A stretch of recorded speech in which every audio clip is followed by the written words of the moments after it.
Do you guys ever feel like we're running out of new ideas these days?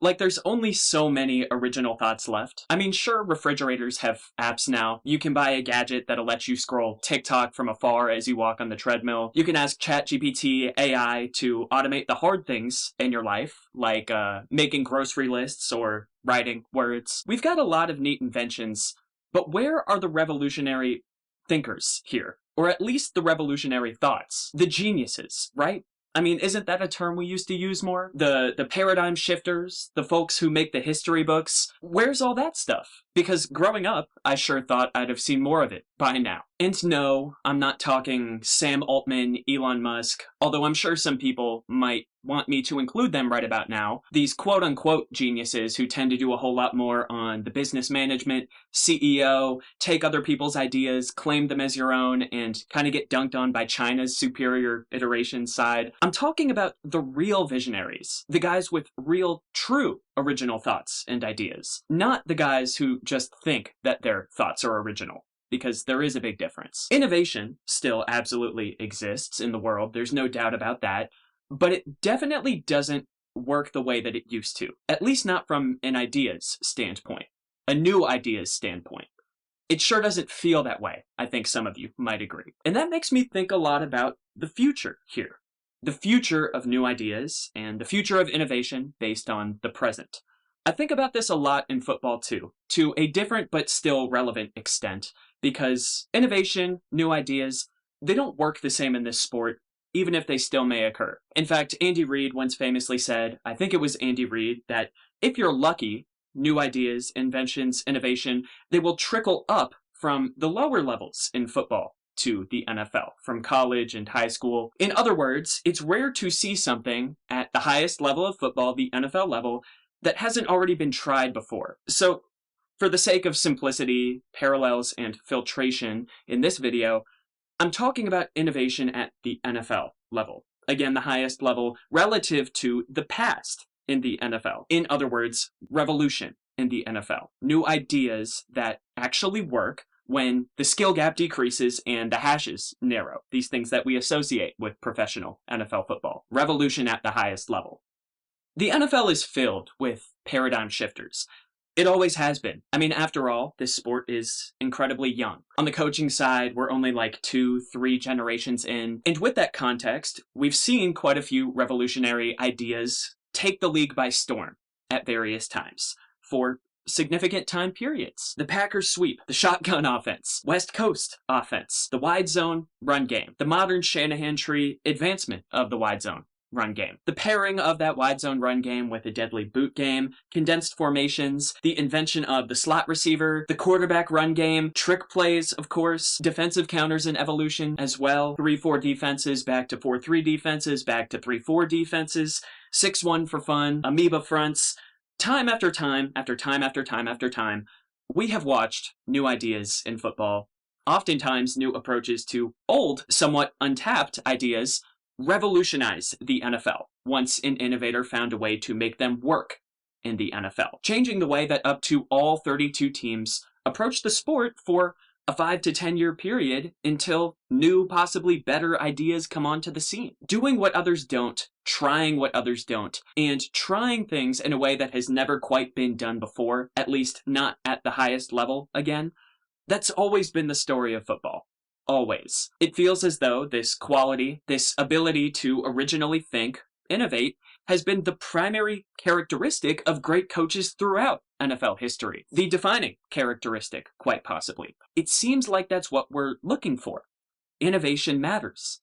But again, when I sit up and look around at the real world before lowering my gaze back down to the game of football, I often find myself wondering, will it always be this way?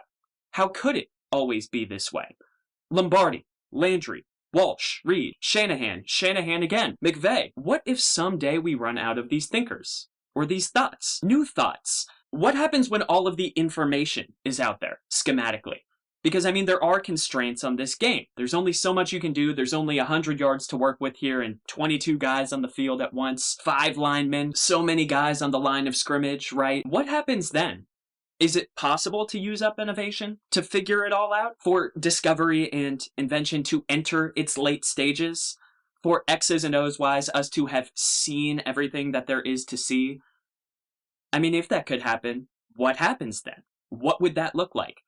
It's an interesting question, and I think it may be the question of this offseason, if not this decade. Yeah, decade.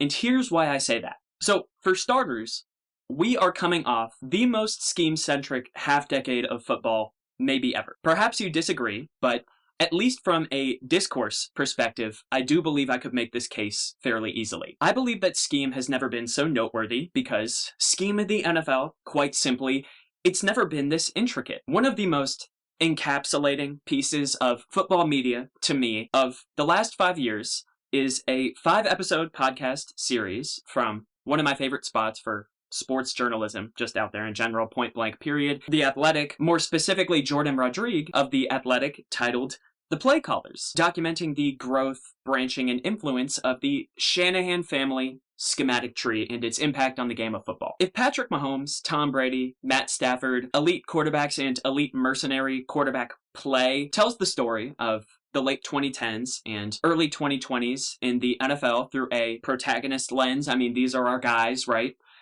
Who would our equally important antagonists be if not this coaching tree? It's not often you see a coach make the Super Bowl 2 different times in a 5-year span with 2 different quarterbacks, but these guys did that twice.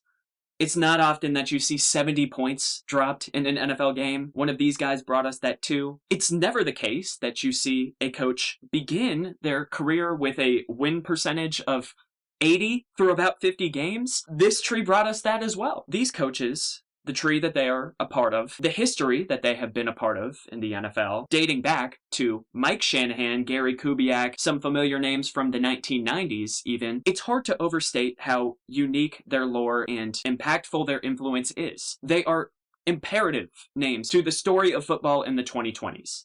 It feels like half of the league these days has been hired as a result of this tree, one way or another. Our approaches as fans to quarterback discourse, to scheme discourse, to coach discourse, it all traces back to these guys and what they do and do not do, how one should and should not approach coaching. It's remarkable.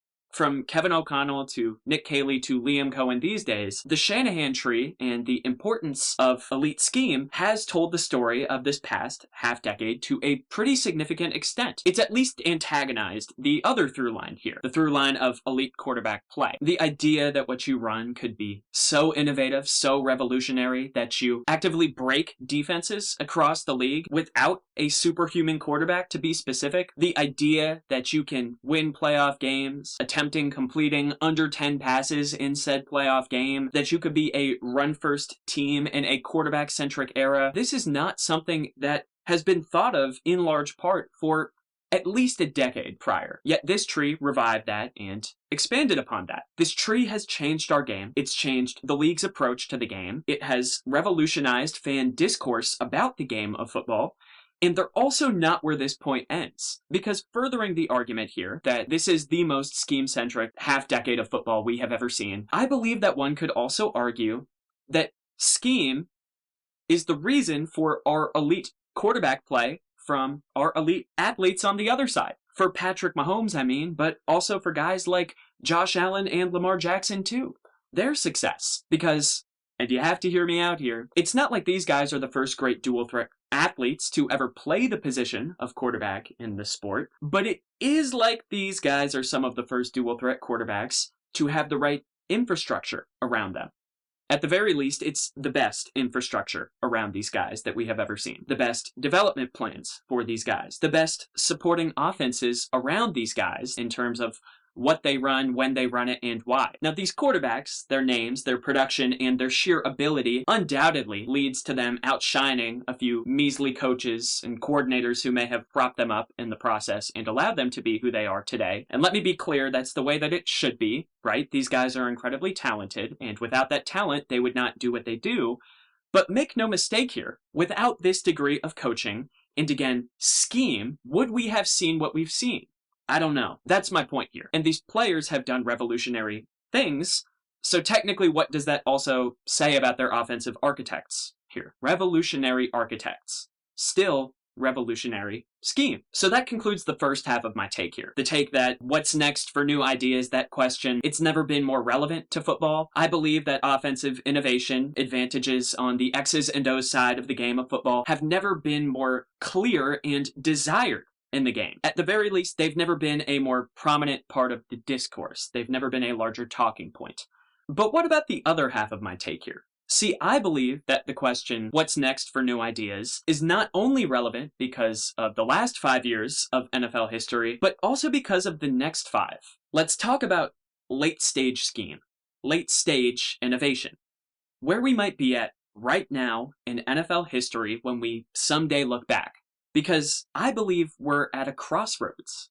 But first, a word from the sponsor of today's conversation. I loved to collect cards when I was little. In fact, I've got binders and binders full in this very room that I come to you from right now currently. I love the act of collecting. I love upping my figurative stock and a guy through something tangible, something that belongs to me. If you're like me and you love sports and you're looking for a new take on that old collecting idea, one that maybe you haven't thought about in a little while, I'd tell you to go check out ArenaClub. On ArenaClub, you can collect cards, but you can also sell cards. You can trade cards for real money. It's one of the most trusted names in the game, as they offer full transparency, showing you every card in the packs you want to open, with the likelihood of pulling each one, so you know exactly what's available before you buy. And with slab packs, you can rip a pack for hundreds of dollars or less, and hit on a card that's worth tens of thousands of dollars. With every slab pack, ArenaClub will make you an instant offer for your card based on its market value too. So no guessing, no waiting, you can accept it on the spot, simple, fast, and risk-free. Or you can hang on to what you got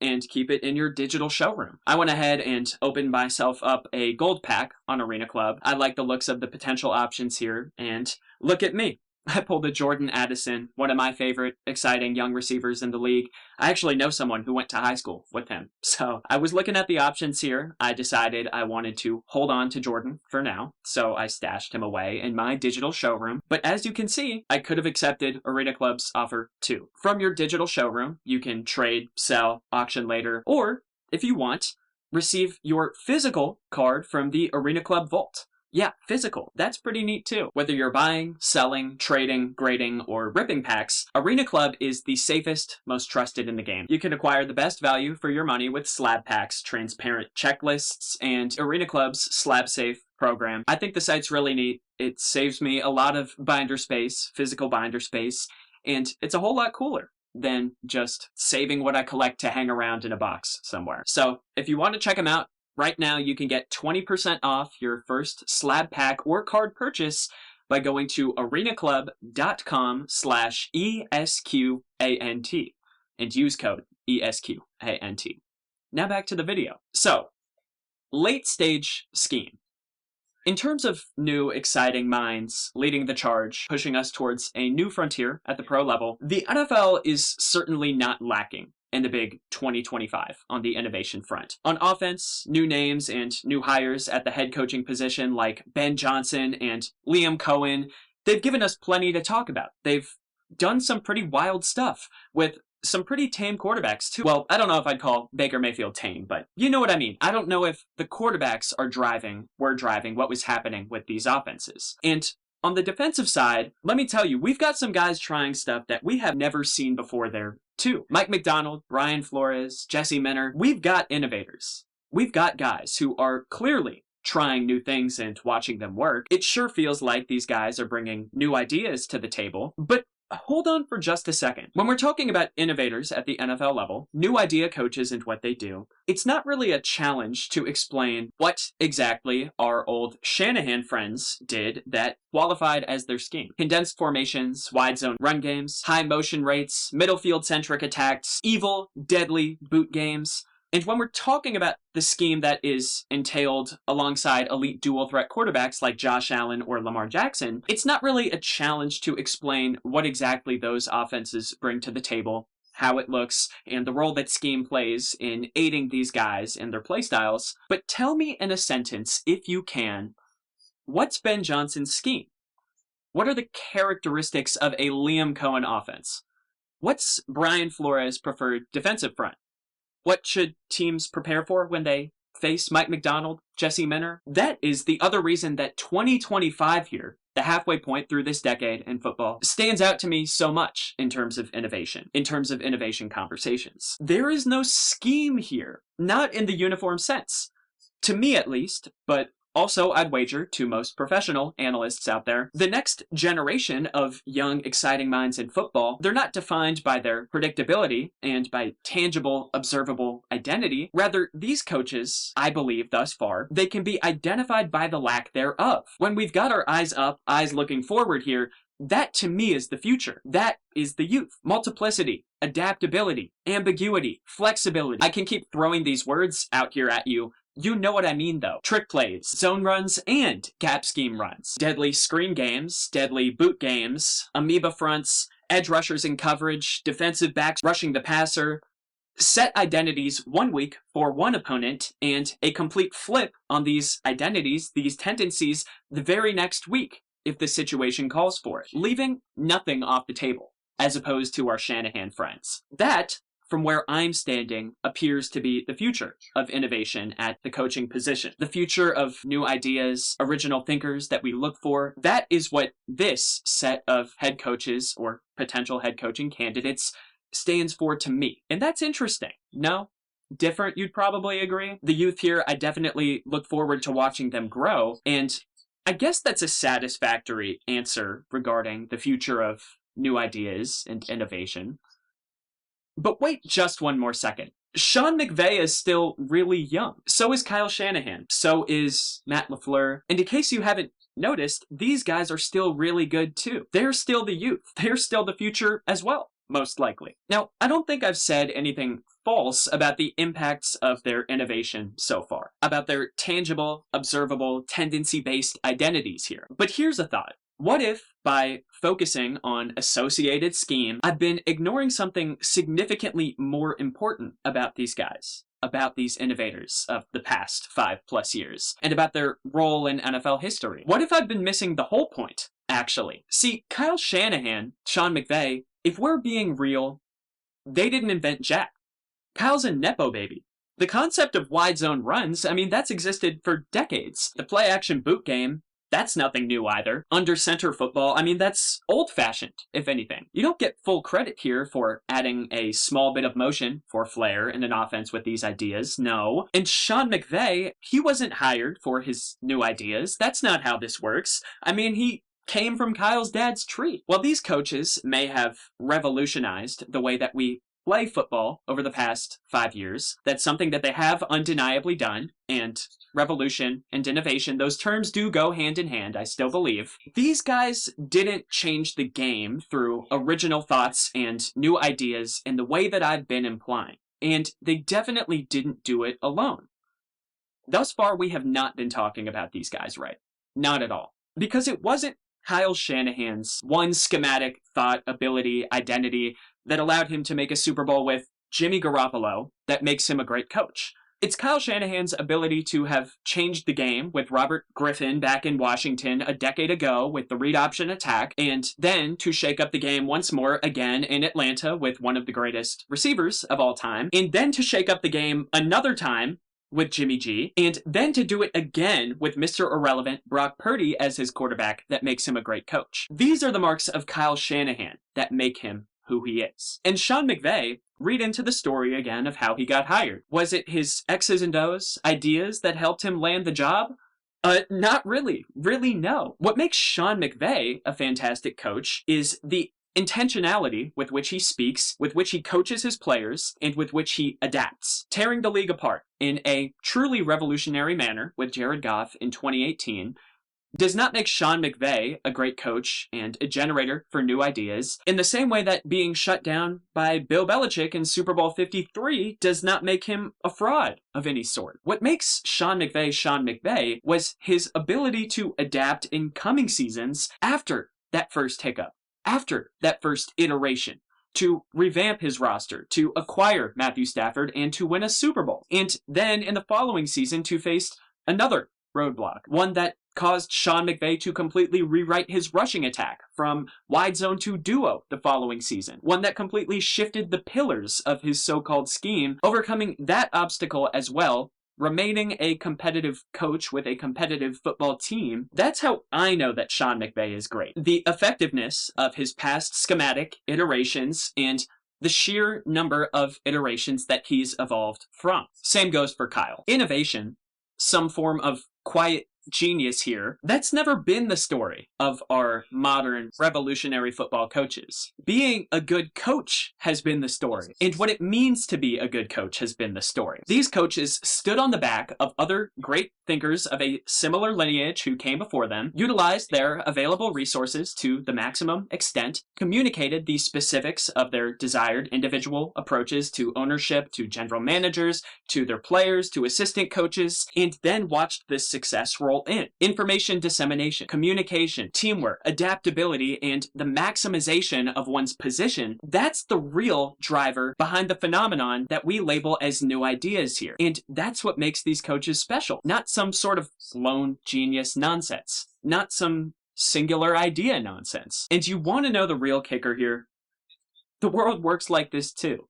In fact, it's called the myth of the lone genius. It's a real thing. We've got books on it. We've got articles on it. We've got YouTube videos on it. Yes, I'm saying that with a straight face. We've got a lot of proof, a lot of evidence, a lot of really solid arguments backing the idea that the way we talk about invention in the world, it's totally wrong. And it's quite harmful, actually. Did you know that Steve Jobs once said, "I never created anything. All I did was notice patterns and put people together to finish projects"? In the words of author Tim Sanders for the YouTube channel Big Think a full 9 years ago, Thomas Edison in the invention community, he's a brand. He stands for 14 people. Yes, there was a figurehead who was named Thomas Edison. That name is on 10,000 patents. He did not invent a single thing, though.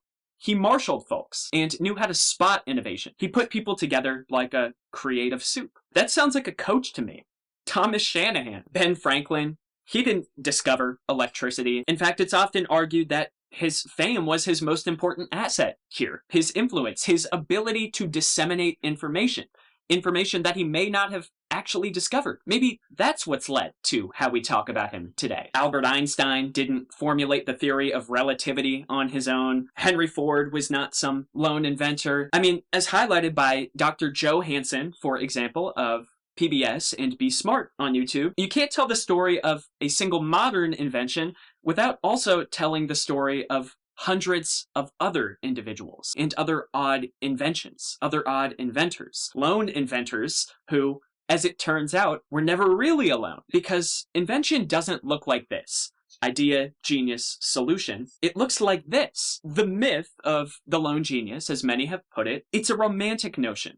We want it to be true for our own selfish sakes, but it's a misconception. It's just not the case. That one lone, large, world-changing, paradigm-shifting idea, it's always more. And what's most important here is that it's imperative we all recognize this, and we often don't. If we no longer depend on the big idea to fall out of the sky and change the world, coming from some singular great individual, well, that's when we meet more. We think more, we research more, we settle more with small pieces of progress that add up to momentum. And that generates new ideas. So going back to football then, in the cases of Sean McVay, Kyle Shanahan, and all other great new idea coaches of the 21st century, when you really think about it, on some Steve Jobs, some Thomas Edison, the only front that these men have truly made unprecedented progress on, I believe, is the front of multiplicity, getting everyone good at everything with a specific goal in mind. Sean McVay's 11 personnel, wide receivers that look like tight ends. Kyle Shanahan's pass-catching running backs, and whatever you want to call Deebo Samuel. The revolutionary weaponization of a guy like that.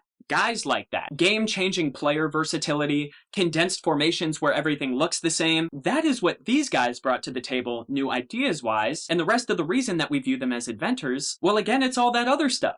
Communicative ability, leadership ability, outreach, influence, connections. Were Ben Johnson and Liam Cohen hired this past offseason because they came up with something that we have never thought of before in the game of football? Or is it because they maximized some of the most versatile offensive lines that we have ever seen in the game of football in 2024 to create some of the most unpredictable, unstoppable run games and in turn pass games and screen games that we have ever seen? Innovators? Sure, a little. Good leaders pushing for and capitalizing on multiplicity and versatility? A lot. And on defense, it's not just that Mike Macdonald tried something new with the style of defense that he runs, it's that he's tried something kind of new, grounded in old ideas. From Wink Martindale, to be specific. We've got articles on this, detailed proof. One of my favorite pieces ever from Ted Nguyen of The Athletic, he detailed this process last summer, outlining how the ideas of multiplicity and an attacking defense, that's absolutely nothing new, and it would be offensive to imply that Mike Macdonald's ideas were on this front. But Mike Macdonald's approach to communication, organization, and the verbiage that a defense like this might use, well, that has always been his true X factor and what led to his rise as a coach here. Communicative efficiency that enables everyone to do everything, that enables ideological and schematic progress, right?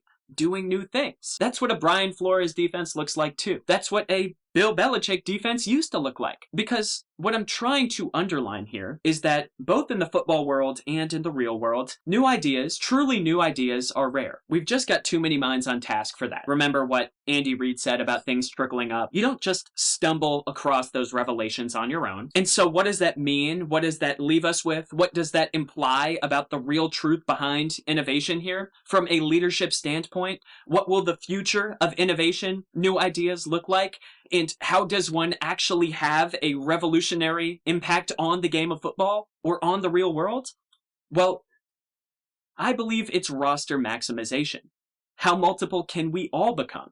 That's what I think. Because in a perfect world, it's not about the quality of your scheme, it's about the quality of your team. When scheme is done, and we've evolved it into its late stages, well, that means that your identity then, it's just your identity, your roster makeup, and what you as a leader do with that roster. Do you have a well-equipped population of individuals? Are you providing these individuals with necessary funding and resources? Are you developing them properly? Are you maximizing their skill sets properly and setting your unit, your roster, your organization, your country up for maximum success? In both the football world and in the real world, who is an inventor if not a leader propped up by a team of relatively maximized people? People with the funding, the support, and the development in their lifetimes to chase what they please in whatever manner is best, guided by the right person. And so on a larger level, do your leaders communicate effectively? Are your leaders adaptable? Are the folks guiding our attempts at innovation doing so in the proper manner? Don't give me a leader who claims to be a lone visionary and claims to have original thoughts. Give me a leader who knows what I need, what we need, and how to get it. I think I speak for both players and people when I say that. Coaching and leadership, it's always been about this, but now more than ever in our late stage world, I think that this final frontier has become clear. The globalization of the coaching tree, so to speak, means that someday we won't need new ideas. Maybe now we don't need new ideas. Not in the way that we used to, or not in the way that we think that we used to. We don't need lone great thinkers. There's plenty of information out there, and it's more accessible than ever now. Now it's about sharing. Sharing with individuals who are equipped to handle that information. Sure, in the early days of our game and our world, it was possible, maybe more possible, to make earth-shattering discoveries and be remembered for doing so. But even then, it was never just one person. Thinkers have always been extensions of their societies, of their resource access, of their development plans, so to speak, coaching trees and societal hierarchies. And so late-stage innovation then, innovation when all the general ideas have been covered, it calls for collective progress. Success in the information era calls for collective progress.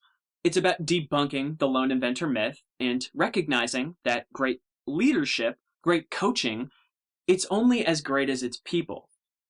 To close this thing out and bring it back to football for one final second, schematically speaking, philosophically speaking, there is very little in common between Bill Belichick, Bill Walsh, Andy Reid, Vince Lombardi, Mike Shanahan, Kyle Shanahan, and all of the other great coaches and leaders who have graced the game of football, many of whom never even touched the NFL level. Their sheer knowledge and fundamental approaches to the sport as it is played on the field and taught in the classroom, they vary wildly. But you know what all of these men, all of these innovators have in common, down to a T? outside of great communication, of course. They all firmly believe, and would tell you that they believe, or believed, that they are nothing without their players, that they'd have accomplished nothing without their players, that they'd never have invented anything without their players, and that they would not be who they are and thought of the way that they are thought of without their players. That is what the best leaders recognize. And I think that really says the most here about new ideas and about leadership. So don't settle for anything less.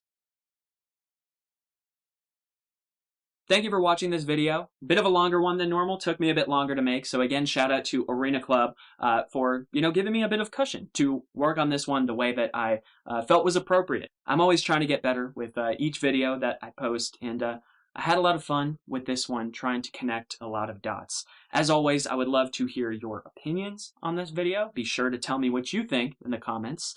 I'm sorry if I aggravated you in the first half of this video by misrepresenting how innovation works in football, but hopefully by the end, you found yourself on the same page as me. And if not, I'd love to hear why.